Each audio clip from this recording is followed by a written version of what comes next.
Fala pessoal, sejam bem-vindos a mais um vídeo aqui no canal. Hoje um teste urbano aqui do nosso Corolla, que faz 5 anos que eu prometo trazer pra vocês e não trago. Faz 5 anos que você tá com esse carro já?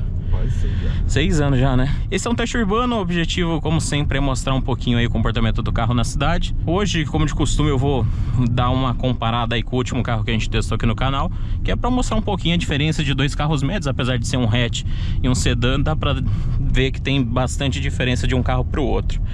Bom, aqui estamos num Corolla 2.0, câmbio CVT, simula 7 marchas, correto? 7 marchas. E é um carro que não tá com 41 mil quilômetros e você percebe que é um carro que continua com uma solidez legal.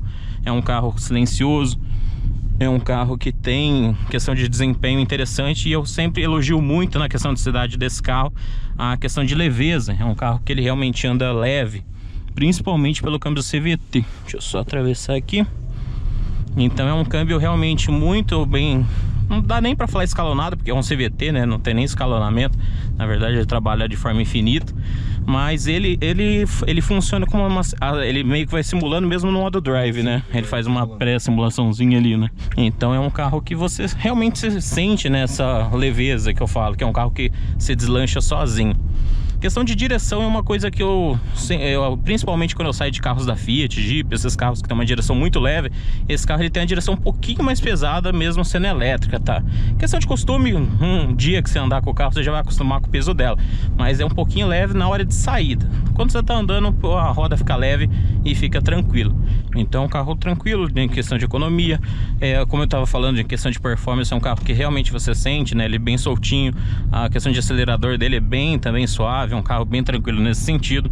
Questão de visibilidade, a única coisa que eu estranhei um pouquinho, né, a questão de distância daqui até aqui. Até pedi para ele tirar um negocinho que tinha aqui, que é um pouquinho desse painel mais alto, né? A tendência dos carros estão erguendo um pouco esse painel. Posição de dirigir dele não é tão baixa quanto a nova geração, mas ainda assim você sente um pouco mais baixo do que a gente estava no 308, 308. A gente fica naquela posição um pouquinho mais minivan, mesmo na posição mais baixa. Em questão de espaço, né, comparando o 308, que seria praticamente o que o 408 tem, o 308 tem um pouquinho mais de amplitude. Você se sente um pouco mais amplo, né? Esse carro ele é um pouquinho mais compacto, mas não que seja um carro apertado. Simplesmente a gente tem essa sensação de ser um pouquinho mais apertado o cockpit. Uma coisa que a gente percebe bastante desse carro é que ele tem uma relativa tranquilidade em questão de altura. É um carro que não tende a raspar tanto. Tirando a questão traseira, normalmente a ponteira de escapamento desse carro pega. Inclusive esse daqui ele tinha uma ponteira acessório, né, uma outra ponteira já engatada ali no escapamento, e ela acabou perdendo porque realmente a tendência desse carro carregado é pegar mais a traseira. Agora a frente e meio, quebra-mola, essas coisas você não vai notar muito nesse sentido. Em questão de suspensão, é um carro, ainda mais, né, que a gente está mais uma vez comparando com os dois médios, a gente sente que sim, aqui é um carro bem mais macio, bem mais equilibrado nesse sentido. É aquela coisa bem... Apesar do Corolla, cada geração ele tá perdendo um pouco aquela coisa da maciez exagerada, né? Se você pegar 1.8 da geração anterior, essa daqui, ele era super macio. Passou para 2.0, ele já ficou um pouco mais rígido. Depois veio para essa geração, a gente sente que ele é um pouco mais sólido, mas ainda confortável. Agora, quando você pega esse último, não que seja desconfortável, mas você sente que ele sim tem um pouquinho ali mais de rigidez de carroceria e deixou de ser aquele carro extremamente confortável. Aqui só pegar a minha beiradinha. Em questão de silêncio a bordo, ele realmente, né, bem isoladão. Você não sente barulho externo, não tem. Claro que a gente está na cidade, mas a gente percebe que não tem turbulências, nem de para-brisa, nem de retrovisor. Nesse sentido, o carro é bem interessante. Em questão de acabamento, ele estava falando, né, o proprietário aqui do carro, tem um pouquinho de barulho às vezes vindo daqui. Outra coisa é aqui do espelho, essa parte aqui bate um pouquinho também.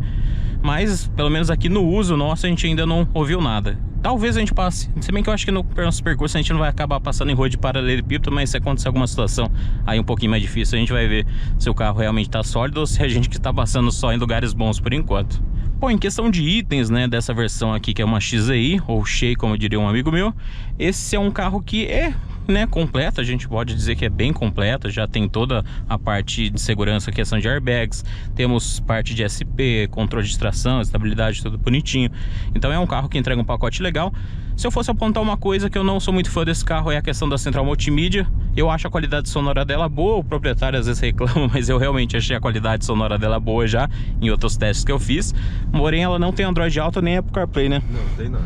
Só então, GPS que vem. Tem a TV, né? É um diferencial, mas de base, assim, ela infelizmente não entrega essas coisas que já são meio que comuns, né? Apesar da gente um curto espaço de tempo, mas já são mais comuns aí da gente ver. Então, nesse sentido, é uma das poucas críticas que eu faço em relação a esse carro, é realmente a multimídia que fica devendo um pouquinho.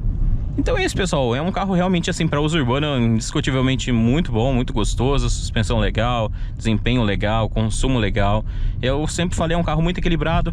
Aí eu já testei vários carros 1.8 dessa geração aqui, eu realmente acho que o motor 1.8 atende muito bem, tá? Em uso urbano os dois carros vão ter praticamente o mesmo desempenho. Você vai ter diferenças nessa hora que você der uma esticadinha. Aí você vai ver que é um carro um pouquinho mais solto, mas eu ainda acho que 1.8 para urbano vai ser praticamente a mesma coisa. Você vai sentir diferença mais em uma situação de rodovia mesmo, ultrapassagem, essas coisas. Mas uso urbano, esquece, 1.8 atende muito bem. Se vocês tiverem dúvidas, só deixem aí nos comentários. Lembrando que esse é um vídeo de vários que a gente faz aqui no canal. Então vai ter vídeo de... Na verdade esse não vai ter de terra, porque o dono do carro é fresco e não gosta que a gente anda na terra com o carro dele. Mas a gente respeita. Mas eu já testei o Corolla na terra, então tem avaliação aqui no canal de Corolla na terra. Então a gente vai fazer depois na rodovia e mostrar em detalhes para vocês que é uma ótima compra aí na faixa dos 100 mil. E como meu amigo tava falando, que é o dono do 308 que tá ali atrás, esse é um carro que custa o dobro, né? Então esse não é nem um comparativo, mas é só para mostrar como na mesma categoria são carros distintos, né, em algumas coisas. Então, enquanto um tem uma tocada mais esportiva num sentido, o outro é um pouco mais confortável, é um outro perfil de comprador. Então a gente entende porque tem brasileiros que compram, né, principalmente aqui pela qualidade, né? Toyotinha tá vendendo bem no Brasil há muito tempo por conta dessa confiabilidade que a marca passa. E então acaba vendendo bem, tanto pelo histórico, revenda boa. Então aqui Corolla é cheque ao portador, como diria nosso amigo. Então é isso, pessoal, forte abraço para vocês. Qualquer dúvida estão nos comentários. Um abração e até um próximo vídeo.